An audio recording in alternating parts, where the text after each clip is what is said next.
It's day 2 and I've fallen off the horse already.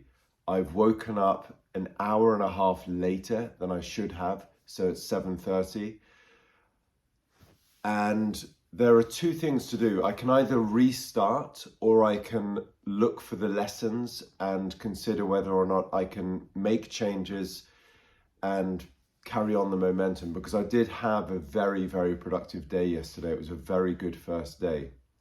And I'm reminded by a quote in this book which inspired part of this, which says something like, all change is difficult in the beginning, messy in the middle, and beautiful at the end.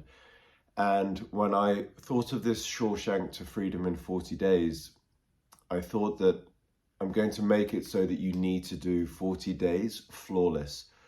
I think I'm going to make it so that in the first week, there's time for that difficult stage. As long as you can find a learning lesson in what's derailed you and apply it the very next day, it's all good. Keep going. So the learning lesson is that yesterday I did all of my 5 work blocks, but kept working. I thought I can do more, I can do more. I had this running theme in the back of my mind that I hadn't done enough, even though I had hit my targets. Then I got to the gym and again, I did my standard workout and I had this theme in the back of my mind that it's day 1, I'm very motivated, let's do more. And that was a mistake. So that's the lesson learned, is stick to the plan. If you are prone to being a bit of a perfectionist and you're always trying to reach harder, I think there's a place for that. But I think when you're building a new routine, stick to what's realistic, especially in the beginning. All change is difficult in the beginning, messy in the middle, and beautiful at the end. In that difficult beginning stage, stick to the targets. And here's the other thing. You notice I said in the back of my mind, there was a theme, a story running that I hadn't done enough. Even though I hit my 5 work blocks, even though I stuck to the time that I said I'd get to the gym, there was this thing that I was aware of in the back of my mind saying, you failed, you could do more. And I think it's just eagerness to try and leapfrog what is a necessary path. I want to do it in 2 days. You can't. You've got to break it down and follow the path. So yeah, there are 2 things that I've learned, is celebrate the wins and stick to the plan. Do not overreach. So what happened then is I got home last night. I got distracted by a live stream that my friends were on. I was contributing in the comments. I got really engrossed in that. I didn't stick to the tidy plan where I would tidy my room at, you haven't seen the Notion template, I will put that up there. I had a timetable to stick to in the evening. I then got into bed too late, an hour later than I should have.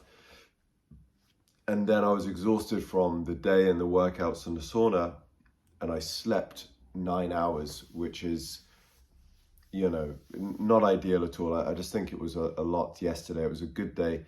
So there are 2 things to do now. I could either reset or I could remember that quote from Sharma, difficult in the beginning, messy in the middle, beautiful at the end. And that's how change works. And so I think I'm going to do that. I think I have lessons that I can apply today and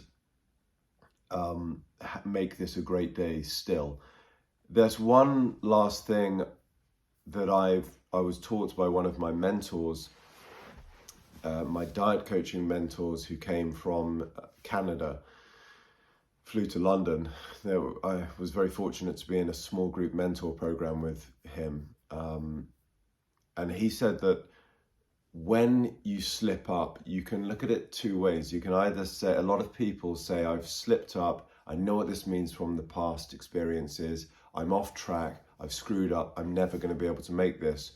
Or, and you let that one slip up turn into 2, turn into 3 because you give up. Or you can say, okay, I've slipped up. That does not mean I need to slip up again tomorrow or at the next meal or whatever in the context of eating coaching. So that's what I'm going to determine to do today, is turn this day into a fantastic day. The cornerstone habit, and that's why I have that habit there, which I didn't stick to last night. That's the sole thing I need to focus on. If I do nothing else, rather than doing extra sets in the gym, rather than trying to do extra work blocks. It all stems off of not looking like this. I look very tired. Not being in bed with a book by 9:30. That's the cornerstone habit. If I stick to that, everything else falls into place. It's like a domino effect. If you've read Gary Keller's The One Thing book, I've got my bookshelf up there, a wonderful book. So yeah, fell off the horse already. I could restart, but I'm going to make this program for me so that the first week there is some shuffling that can go on, lessons learned. And if it continues on into the second week, I think, yeah, there's a case to reassess the protocol or my motivations for doing this and go back to the beginning. But I think for now, week one, find the lessons, apply it. And one setback does not need to turn into 2, 3, 4. In fact, it can pave the way, to quote a cheesy quote that boxers use, for a greater comeback. So I've learned the lessons, stick to the plan, celebrate the wins, become more aware of that voice saying you haven't done enough, you should have done more, even when you've already hit your targets. Cancel that out, overwrite that by saying, yes, you've done enough, it's good. And then focus on the cornerstone habit to go to bed or to be in bed at 9:30 with a book. So day 2, fell off the horse, lessons learned, focused on the future now and what I can control.